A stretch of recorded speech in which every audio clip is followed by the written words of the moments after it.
Hello everyone, ओम sir coaching को तुम मानक स्वागत। आज आम दशम श्रेणी भूगोल बही रे थिबा भू संबलर प्रश्न उत्तर डिस्कसन करिबा। ताहले चलंतु आरंभ करिबा। आज प्रश्नावलीर प्रथम प्रश्न एक नंबर देछि निम्नलिखित प्रश्नर उत्तर दियो।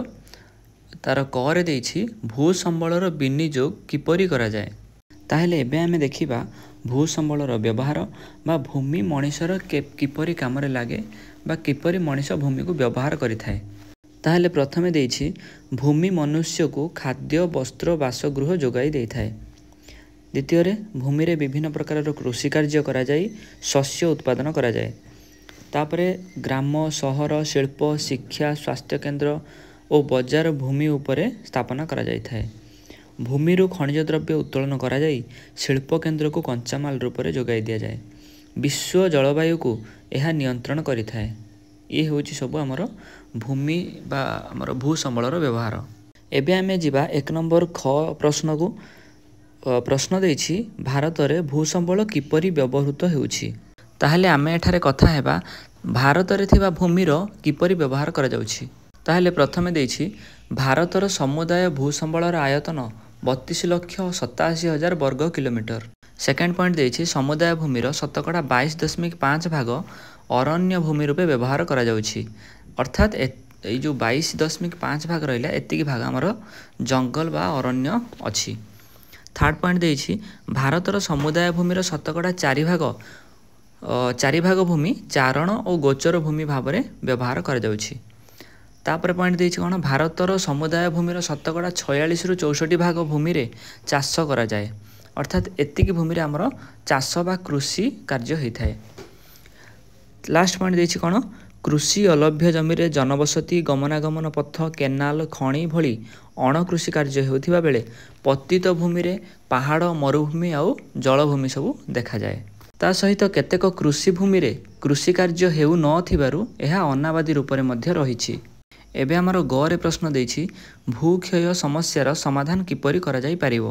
ताहले आमे एठारे देखिबा कोन सब उपाय अवलंबन करिबा जेमिति कि भूमि को क्षय होबारु आमे रोकी परिबा। ताहले प्रथम पॉइंट रे देछि पुनः वनीकरण और नियंत्रित पशुचारण। अर्थात आमे पुणी थरे गछ लगेबा एवं आमर सब जंगल सृष्टि करिबा ता सहित पशुचारण रे नियंत्रण आनिबा। द्वितीय पॉइंट देछि कोन प्रतिरक्षा बलय रूप में कृषि और अरण्य भूमिर संरक्षण करिबा। जहाँ सब आमर कृषि एवं अरण्य भूमि अछि तार सुरक्षा प्रदान करिबा बा संरक्षण करिबा। थर्ड पॉइंट देछि पशुचारण और बालुका पहाड़ इत्यादि वृद्धि रे संकोचन। आमर जो बालुका पहाड़ रहिला तार वृद्धि जेमिति न हुए हैला ताकू संकुचित करिबा ए सब। ता सहित देछि आमर शिल्प केन्द्र रु निर्गत वर्ज्य वस्तुर सुपरिचालना। शिल्प केन्द्र रु विभिन्न प्रकार वर्ज्य वस्तु बाहरी थाए ताकू जदि आमे सुपरिचालना करि परिबा ताहेले आमर भूमि को क्षय होबारु रोकी परिबा। नदी द्वारा किंबा पवन द्वारा हेउथिबा भूक्षय को प्रतिरोध करिबा। ये हूँ आमर जल द्वारा बा वायु द्वारा होता भूमि क्षय ताकू प्रतिरोध करिवार उपाय अवलंबन करिबा।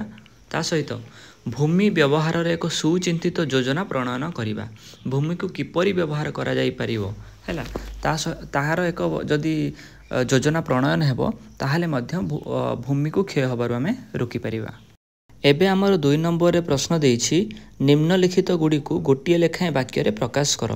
अर्थात आमर जो प्रश्न देछि ताको गोटिए धाड़ी रे लेखिबा बा गोटिए वाक्य रे लेखिबा। ताहले आमर क रे देछि अनाबादी भूमि एवं ख रे देछि क्षयित भूमि। ताहले प्रथमे आमे देखिबा अनाबादी भूमि कोन। केतेक 1 वर्ष रु 2 वर्ष एवं अन्य केतेक 2 वर्ष रु 5 वर्ष धरि कृषि कार्य हेउ नथिबा भूमि को अनाबादी भूमि कुहा जाय। ताहले ए जो समय सीमा दिया जाइछि 1 वर्ष रु 5 वर्ष पर्यंत जदि कोनोसी भूमि उपरे चाष करा जाउ नाही कृषि कार्य हेउ नाही ताहले ताहाकू अनाबादी भूमि कुहा जाए। एबे आमे देखिबा क्षयित भूमि कोन। अर्थनैतिक प्रसति सहर भूमिर व्यवहार रे विशेष परिवर्तन कारणरू प्राकृतिक प्रक्रिया रे अधिक मात्रा रे क्षयप्राप्त भूमि को क्षयित भूमि कुहा जाए। अर्थात आम देशर अर्थनैतिक विकास घटुची एवं ता सहित जो अर्थनैतिक सहर जो भूमि रहिला से जगार अधिक रु अधिक मात्रार व्यवहार करा जाउछि। अधिक रु अधिक व्यवहार करिबा जोगु सेठारे भूमि क्षय हेउछि। ताहेले सेही सब क्षय प्राप्त भूमि को ही क्षयित भूमि बोली कुहा जाए। ताहेले ए थिला भू संबलर प्रश्न उत्तर। जदि आपण यार पूर्व विषय संबल और तार विकास प्रश्न उत्तर देखि न थांती ताहले मु ई वीडियोर डिस्क्रिप्शन रे लिंक देदेवी आपण जाइए से वीडियो को देखिपारे।